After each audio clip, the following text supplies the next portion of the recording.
Bus station જે આને bus station કહેવાય, ડેપો ના કહેવાય, મિની ડેપો બધે સેલમમાં જેવું અહીંયા આપણે બનાવવાનું, ડેડિયાપાડાથી થોડું નાનું, એટલે બહારની જે બસો આવે અંદર જાય અને પેલો ડ્રાઈવર અને કંડક્ટર ને ચા પાણી કરી શકે, આરામ કરવો હોય અડધો એ પ્રકારની બધી સુવિધા હોય એમાં.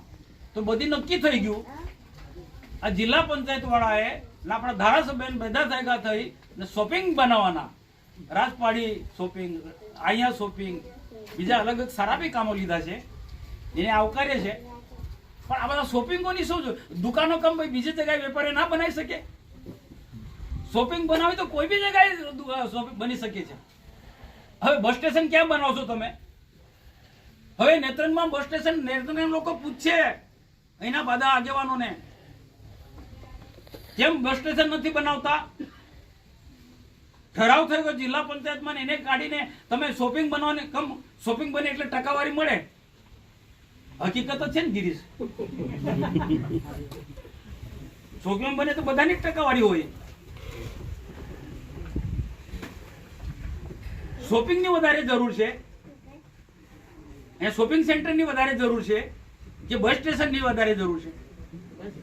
લોકોને પૂછો, લોકો અભિપ્રાય આપશે. હા, અને નેત્રંગ નું તમે જોવો છો બધા કરતા એવું સેન્ટર છે ચારે બાજુથી બસો આવે. નેત્રંગ એવું છે કે ચારે બાજુથી બસો આવે ને અહીંયા બસ સ્ટેશન ને મિની બસ ડેપો નહીં. હા, શૌચાલય આ બનતું તો બધું આવી જતું ને. બની જાય તો જોડે જ આવે.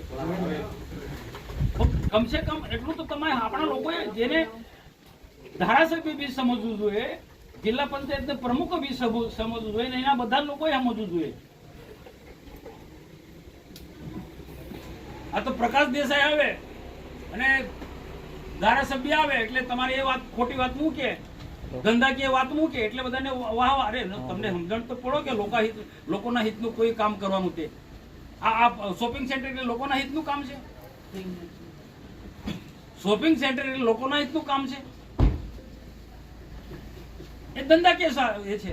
અરે વેપારીઓ તો ગમે ત્યાં તમારે એ શોપિંગ દુકાનો બનાવવાના છે, પણ બસ સ્ટેશન તમને મળવાનું નેત્રંગ ને. જો ભાઈ મને તો કોઈ નુકસાન નથી, આવો બાપુ એટલું સમજી લે તો મને કોઈ નુકસાન નથી. આ વિષય શું છે, કોઈ વખત જાહેર સભામાં કઈ લોકો એમના પર થૂકશે. આવા ધંધા નહીં કરવાના, પ્રજાહિતના કામો કરવાનો હોય, પારદર્શક વહીવટ કરવાનો હોય. લોકોને ખબર નથી પડતા શોપિંગ ને આપણે બધા સેટિંગ છે, ટકાવારી વાળા બધા ધંધો કરે છે. જે કોંગ્રેસમાં ચાલતું છે, બીટીપીમાં ચાલતું હતું, એ ભાજપમાં ચલાવવા માંગે છે. જે કોંગ્રેસમાં ચાલતું હતું, બીટીપીમાં ચાલતું હતું, આ શોપિંગ સેન્ટરો બનાવ્યું છે, હવે ભાજપમાં બધું ચાલવા થયું છે. આપણે એ ચલાવવાનું છે. મનસુખ વસાવા કોઈ દિવસે નહીં ચલાવે. પ્રજાના હિતનું કામ હશે તેને જ હું સમર્થન કરીશ. મામાએ બહુ બધી સારી વાત કરી. તાલુકા પંચાયત જીતવી, જિલ્લા પંચાયત જીતવી છે ભાઈ. આ બધી જ વાતને બધાએ કામે લાગી જવાનું. નાના મોટા પ્રશ્નો સોલ્વ કરીશું. વિકાસના બધા જ કામો ખેડૂતોથી માંડીને બધી નેત્રંગ તાલુકો આપ્યો છે, કેટલો ઝડપથી વિકાસ થયો છે, થઈ રહ્યો છે. પાર્ટી છે આપણે કેન્દ્રમાં, રાજ્યમાં, એના કારણે બધો વિકાસ થયો. આવનારા દિવસોમાં પણ કરવાનો છે. એટલે તાલુકા પંચાયત, જિલ્લા પંચાયત આપણે બનાવવાની છે. એટલે આ ઘણી બધી જે યોજનાઓ છે વિકાસ લક્ષી, એ તાલુકા પંચાયત આપણે છે, જિલ્લા પંચાયત હશે તો આપણા લોકો સુધી પહોંચાડી શકીશું, તો છેવાડાના લોકો સુધી પહોંચાડીશું. એટલે ભલે મેં એટલું ધ્યાન દોરવાનું, નાની મોટી જે ધ્યાન અત્યારે જવાબદાર લોકોનું ધ્યાન દોરી પહોંચાડશે. સુધારાવશું, ના સુધારે તો જાહેરમાં હું કહીશ.